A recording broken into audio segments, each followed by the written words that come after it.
mon acrobate, c'est l'histoire d'une famille. C'est l'histoire d'Isia, d'Étienne et de la petite Zoé.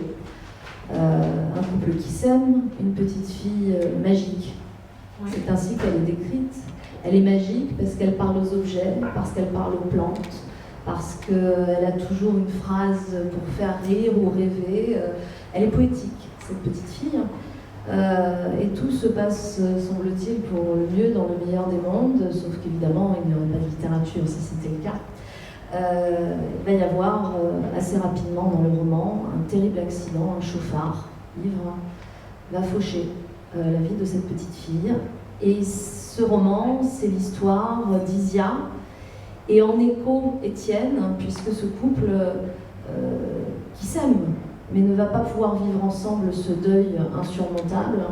On va suivre Isia dans sa tentative d'abord de survie et peut-être, qui sait, d'une forme de reconstruction. Qu'est-ce qui a inspiré l'écriture de ce roman, Cécile Pivot? Qu'est-ce que vous avez envie de raconter? Alors, c'est un thème que je rêvais d'aborder depuis que j'écris, en fait. C'est vraiment, j'aurais pas écrit ça en premier roman, mais pour moi, la perte d'un enfant est ce qu'on peut vivre de plus abominable dans la vie.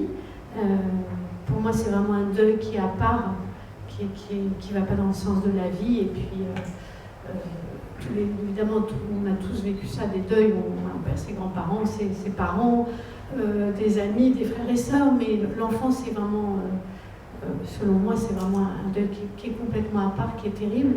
Et ce qui m'intéressait, c'est ça, c'est comment en tant que parent, on fait après, comment on survit, si on décide de continuer à vivre, comment on fait, et quelle vie on peut se reconstruire avec la perte de l'être qu'on aime le plus au monde.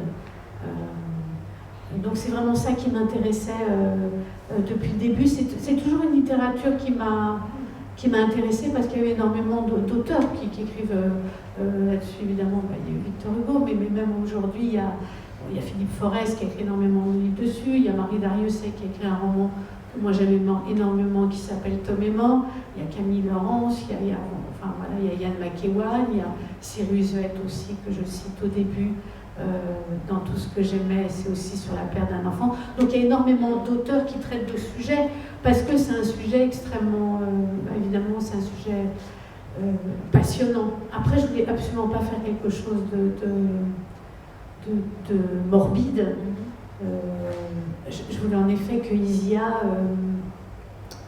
aille vers la vie, en tout cas qu'elle se reconstruise, oui. Alors, justement, vous dites aller vers la vie, et c'est très intéressant parce qu'elle va le faire d'une manière qui peut sembler au premier abord contradictoire, puisqu'elle va aller vers la vie en allant vers la mort, d'une certaine façon. En fait, elle s'aperçoit que... Alors, il y a ça déjà, il y a le deuil que je voulais traiter aussi, qui m'intéressait beaucoup, entre un couple. Isia et Étienne est un couple uni, ils s'aiment. Mais n'empêche que ce deuil, ils ne vont pas pouvoir le vivre ensemble. Voilà. Ils ont deux façons de vivre cette tristesse, cette perte qui est très différente l'une de l'autre. Très différente peut-être pas, mais en tout cas, c'est impossible. Il y a un moment où c'est impossible, donc ils vont se séparer. Et je crois que c'est très difficile en fait de réunir deux souffrances. Quand elle est comme ça, absolument immense. Et pardon, je ne sais plus la question Marie-Madeleine. Je ne sais plus non plus, mais c'est pas grave, on va enchaîner. Oui, pardon, elle va aller, oui, absolument, elle va en fait s'inventer un métier. Alors, pardon, pour parler du métier, il faut d'abord, j'en revienne aux objets. Zoé, donc leur petite fille, est une petite fille qui parle beaucoup aux objets. Alors ça vient un peu de moi. Moi, j'étais très comme ça. Je crois que je suis toujours un petit peu, pour tout vous dire, où j'ai tendance à... il y a beaucoup d'objets pour moi qui sont vivants ou qui ont une âme. Il y a quelque chose comme ça. Et Zoé est très comme ça. Donc c'est une petite fille assez fantasque, un peu différente. Ça pourrait... On ne sait pas bien, en fait, si elle avait vécu. Est-ce que ça lui aurait posé des problèmes dans la vie ou pas? C'est tout à fait possible. Elle est un peu différente, Zoé. Donc il y a ça. Et qui, en fait, ce rapport à l'objet... Sa mère, là aussi un peu, puisque elle décide de monter une petite entreprise alors qu'elle était graphiste auparavant. elle décide de monter une petite entreprise où elle va aider les gens qui déménagent des appartements ou des maisons de proches qui ont disparu. Elle va les aider à vider ces lieux. C'est toujours des choses très compliquées, enfin, selon moi, c'est-à-dire que il y a des gens qui ne savent pas jeter, qui ne savent pas ranger, et quand on se retrouve comme ça, voilà, on a perdu un proche, puis on a une maison à vider ou un appartement, qu'est-ce qu'on fait de tout ça? Voilà, qu'est-ce qu'on fait de tout ça? Qu'est-ce qu'on jette? C'est très compliqué. On met la vie d'une personne dans des cartons, dans des sacs poubelles. Donc elle va aider ces gens-là à dire, bah ça, voilà, ça, on peut le mettre chez Maüs, ça peut-être qu'on peut le vendre aux enchères, ça, vous voulez le récupérer, voilà. Donc elle va aider tous ces gens-là. Alors évidemment, elle va aussi avoir un rôle un peu de psychologue, elle va épauler tous ces gens-là pour les aider à garder, récupérer, donner, vendre. Elle va faire cette petite entreprise de déménagement tout à fait hors norme qui va plutôt très bien fonctionner. C'est d'autant plus intéressant qu'elle va faire exactement l'inverse de ce qu'elle est capable de faire, parce qu'elle va transformer la chambre de Zoé en temple. Voilà, elle va dans son appartement garder la chambre de Zoé absolument, rien ne doit bouger dans la chambre de sa fille. Donc elle y va, même quand elle y va, elle ne veut pas qu'il y ait ces odeurs.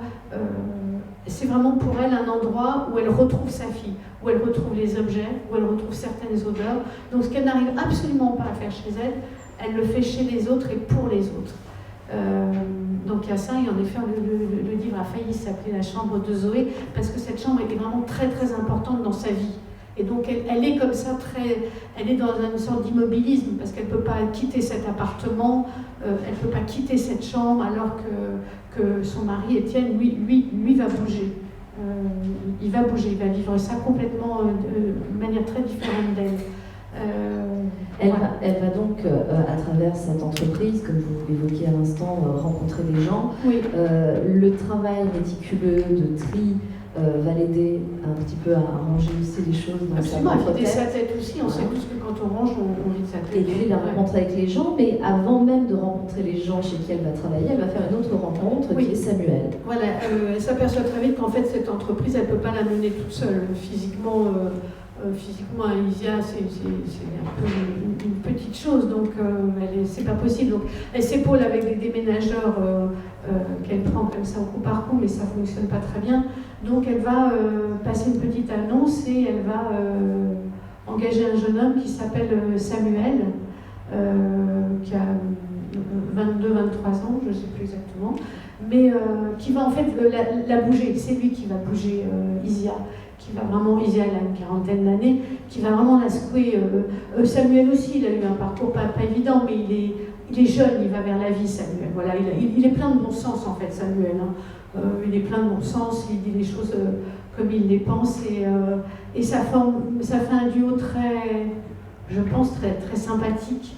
Il ne la ménage pas trop. Non. Il est correct, mais il ne la prend pas avec des pincettes. Elle non, a besoin qu'on la secoue. Absolument. Oui, non, ça forme un... Et puis c'est quelqu'un de très... Je voulais quelqu'un qui a son franc-parler, mais qui est de très franc, de très honnête. Et donc ils vont s'engueuler assez souvent, mais ils vont aussi très bien s'entendre. Et c'est lui, en fait, qui va la ramener, selon moi, à la vie. Enfin, je dirais pas un espoir, mais en tout cas un projet, un voyage. La possibilité d'une autre vie. La possibilité d'une autre vie qui sera évidemment jamais celle qu'elle a connue, bien évidemment, mais c'est la possibilité d'une autre vie. Elle est plus dans...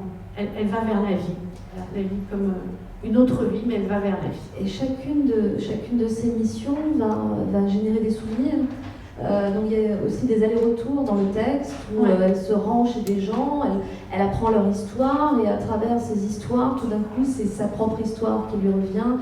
Elle se souvient de Zoé, de ses réactions, de certaines phrases, et elle va la faire revivre non plus dans ce lieu figé qu'est la chambre, mais par la mémoire. Oui, tout à fait. Elle est... Zoé, sa fille, en fait, est tout le temps avec elle, elle y pense tout le temps. Voilà, il y a plein de choses qui lui font penser à sa fille. Donc sa fille est tout le temps à côté d'elle. J'ai l'image d'un papillon. Elle a toujours comme un petit papillon comme ça qui est autour d'elle, qui virevolte. Donc sa fille est là, c'est une vraie présence. des fois qui l'agace, elle aimerait en effet pouvoir vivre autrement, mais elle ne peut pas. Donc il y a ça, et puis en effet elle va faire des rencontres, elle va rencontrer beaucoup de gens plus ou moins sympathiques.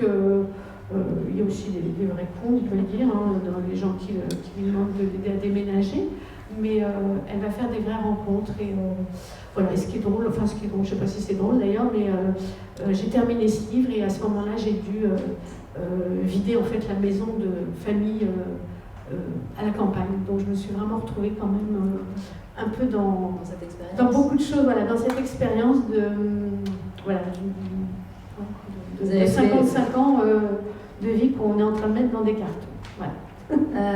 Elle a, comment dirais-je, elle va, vous l'avez dit en tout début de conversation, c'est un sujet douloureux mais qui va progressivement vers la lumière. Oui. Cette lumière, elle émane aussi, parce qu'on a moins parlé de lui, d'Étienne. Oui. Parce qu'Étienne, il n'est jamais vraiment parti, il est là, hein, il veille, il lui envoie des couchers de soleil, Oui. puisqu'on parle de lumière. Et donc, on a des petits textes comme ça où c'est Étienne qui parle et on a quand même l'écho de sa voix de temps en Oui. temps. Oui, alors pour moi, Étienne alors même si on parle un petit, on l'entend peut-être un peu moins dans le livre, mais c'est une vraie présence, Étienne. Étienne, c'est le socle. Il attend Isia. Voilà, il attend Isia. Donc, il y a ça qui est très important chez lui. Il a perdu sa fille, mais il y a Isia. Et en fait, ce qui le tient en vie, c'est sa femme. Il veut retrouver sa femme, même si c'est que ce ne sera plus jamais pareil entre eux, si ça risque peut-être d'être très très compliqué si elle revient, mais il l'attend. Et lui, il part, il quitte Paris, et en fait, tous les soirs, il lui envoie, où qu'il soit, il lui envoie une photo sur son iPhone d'un coucher de soleil. Voilà, donc c'est vrai qu'il y a ça entre eux, où elle imprime le coucher de soleil dans les couloirs de son appartement parisien. Donc il y a ce lien entre eux qui est très fort. Plus de la part d'Étienne, je pense. Zoé, elle est donc, vous l'avez dit, omniprésente du début à la fin. Toujours, on a cette image de quelque chose de joyeux malgré tout, ça c'est important de le dire, c'est qu'encore une fois, la seule chose, si j'ose dire, qui est triste dans ce livre, c'est la mort de cette petite fille, mais tout ce qui tourne autour d'elle reste extrêmement joyeux, un peu magique.